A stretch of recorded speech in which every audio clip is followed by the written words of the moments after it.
Hello and welcome to the Calmcast, a time to feel calm and think clearly. I'm Claire Downham, the Queen of Calm, a transformational life coach. I was a burnt out head teacher who finally made the journey to calm after years of trying, and I want to prevent you from having to do the same. The Calmcast is a series of short explorations, gently guiding you back to your natural state, which is calm and clarity. Just listen like you would listen to music, with an open mind and curiosity. There's nothing else to do. Now let's relax into today's episode. So, if you're listening to this live, you'll notice I'm a little bit late.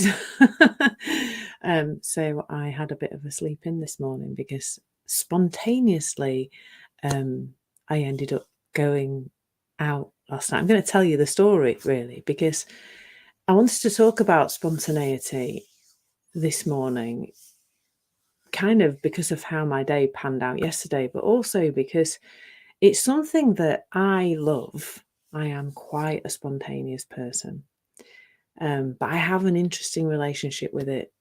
If things don't go according to plan, and I wanted to do something, but if something comes up and it's an opportunity to do something, I love that. But I know not everybody does, and that's really interesting, isn't it? It's worth exploring. I think it's worth exploring anything where people have a different relationship with it.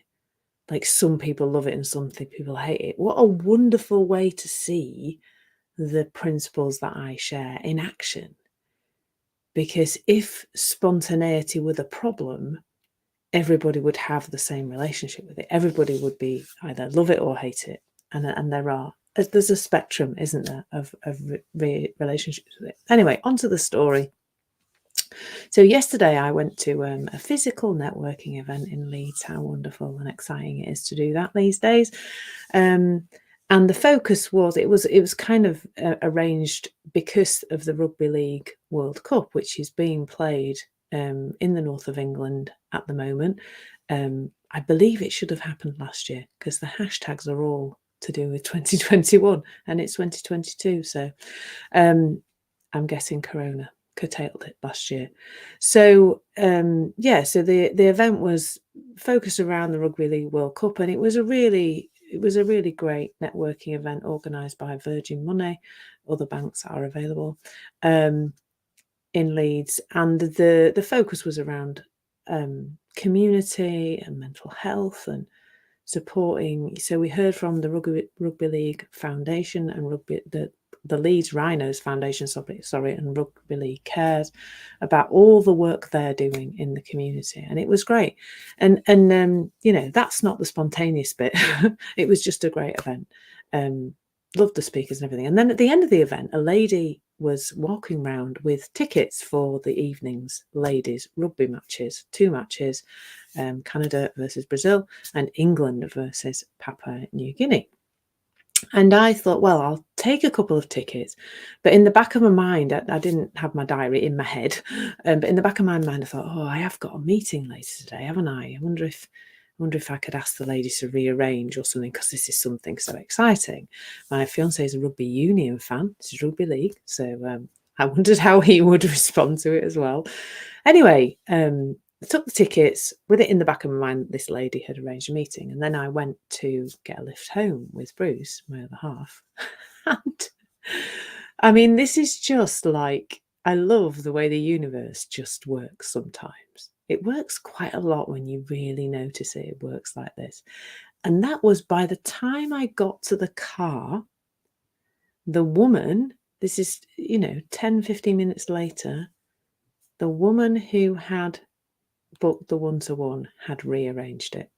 So she had cancelled her appointment with me in my diary. She was accessing my calendar system and she had moved her appointment.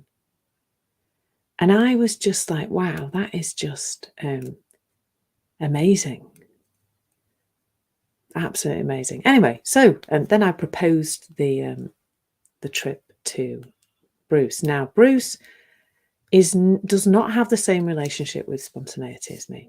He's amazingly But he's so aware now that initially when somebody says to him, mostly me, because I'm mostly the one who makes arrangements in this house, when I say to him, let's spontaneously do something, he sits with it because he's become aware that initially when somebody suggests to him doing something he wasn't expecting, he knows that his habitual reaction to that is, oh, how's that going to work? What are we going to do? But he's learned, and I really noticed this yesterday, that over time, because he's in this same conversation as me, we talk about it a lot and we're both studying it and learning about it. That when we were first together, if I suggested doing something spontaneous, he'd be straight back with the negatives and why we can't, and that does not going to work. And he now waits. Now that is just beautiful to me when anyone, whether that's a client I'm working with or Bruce or me, just starts to see that initial reaction that we have to things is not the truth. It's not actually a thing. It's just our old habitual initial reaction. And I know that there are people who have, who have labels and diagnoses and things that make it seem like that's stuck there. But what happened in the car yesterday, I told Bruce about the opportunity to go to the rugby, and then, gave himself a minute, and then he calmly asked some questions about, well, when will we eat and how it work. And it worked out that we could make a big Spanish omelette, take that with us, get some chips when we're there, because we're only eating things, so we can't always find food because we're gluten-free, and that cannot always be, sometimes places like that, you can't. So we kind of worked it out. By the time we got home, we were set on doing it, and we knew the plan and how it was going to work and what was going to happen. But I love that he's changed his relationship with that initial reaction. When somebody suggests doing something that we're not expecting to do, it can be, for some people, maybe you're one of them, it can feel like a stressor. It can feel like, oh my God, no, you can't change my arrangements. Not, don't do that. And we have an initial reaction to that. I guess my initial reaction comes the other way. If I've really planned something and I want it to happen, then it doesn't. The disappointment, but again, that's just a normal human reaction to something. It doesn't mean anything about us. It doesn't mean there's anything wrong with us. It's absolutely fine. So, so the rest of the story is we went to the Rugby World Cup at Headingley in Leeds, and we watched the tail end of the Canada versus Brazil. And that was something for me to really notice. I was like, oh, well, gates open at 3:30, so we need to be on the doorstep in Bristol. I can't really leave work before then. So, at that time, so we'll have to kind of miss the first bit of the first match. We'll have to miss. We watched the tail end of the Canada versus Brazil match, and then we watched the whole England versus Papua New Guinea match. And it was brilliant. It's the first time I've ever been to an international sports match of any description. I've never really been into sport, but that's something else to notice is, how when you're not grasping onto your old way of thinking, lots of new experiences can come in that you maybe weren't expected. Again, spontaneous, unexpected, different things that you can learn to enjoy if you're not hanging on to the old you, which is this habitual old thinking. Absolutely brilliant match. England smashed it. They were so skillful in their I said their set pieces, and I made myself laugh because I don't know much about sport, but I know about set pieces, and they were very good. They had some very good. They scored a number of tries in exactly the same way virtually. They had a system, and they played it brilliantly. And they also tackled like absolutely brilliant. They just squashed the Papua New Guinea girls every time every time they got the ball. Splat. So spontaneity is like anything else. Our relationship with it is not to do with it. So when somebody suggests to you that you do something that you weren't expecting to do, it's not, when you get that initial rush of an uncomfortable feeling, that's not telling you about the thing the person's asking you to do. It's not telling you that it's happening when you weren't expecting. It's not telling you that. It's just telling you that you've got some old habitual thinking about doing things that are unexpected.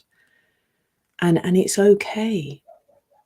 It doesn't have to stop you doing things that could be things that you enjoy. So I guess what I'm pointing to here is, like with everything else, when you have an initial feeling about something, that's not the place from which to make a decision. That initial riled up feeling is not telling you there's some danger in the thing you're about to do. It's not telling you that breaking your routine or not doing what you expect to do is going to hurt you. It's telling you that you've just got some old habitual thinking about doing things spontaneously. And actually, you can give yourself a minute, because it'd be so easy to say no. You know, Bruce used to very much kind of rally against the spontaneous things that I would want him to do. But like, oh, let's do this, and he'd be like, you know, it's like two sides of the reaction to it.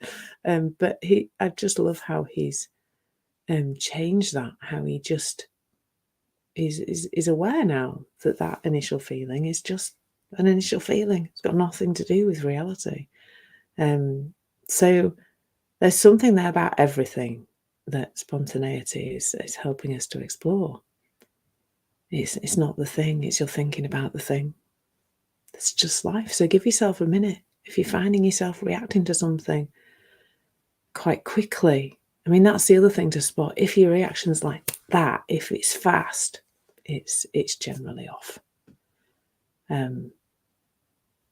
Slow down, take a breath, give yourself a minute, and enjoy things that can happen spontaneously, because last night was one of the best nights out I've had in ages, doing anything. And this is a girl who is not particularly a sports fan at all. Like, I'm not a person who watched a load of sports, but I absolutely loved it. So, excuse me. So watch out for those reactions to spontaneous things, and give yourself a minute. Pausing is always a beautiful one. Take care and lots of love. Thank you so much for listening. There's nothing to do now but bring some awareness to how this is working out in your life. Listen regularly to experience longer and longer periods of calm. This has been the Calmcast with Claire Downham, Queen of Calm. Take care and keep listening.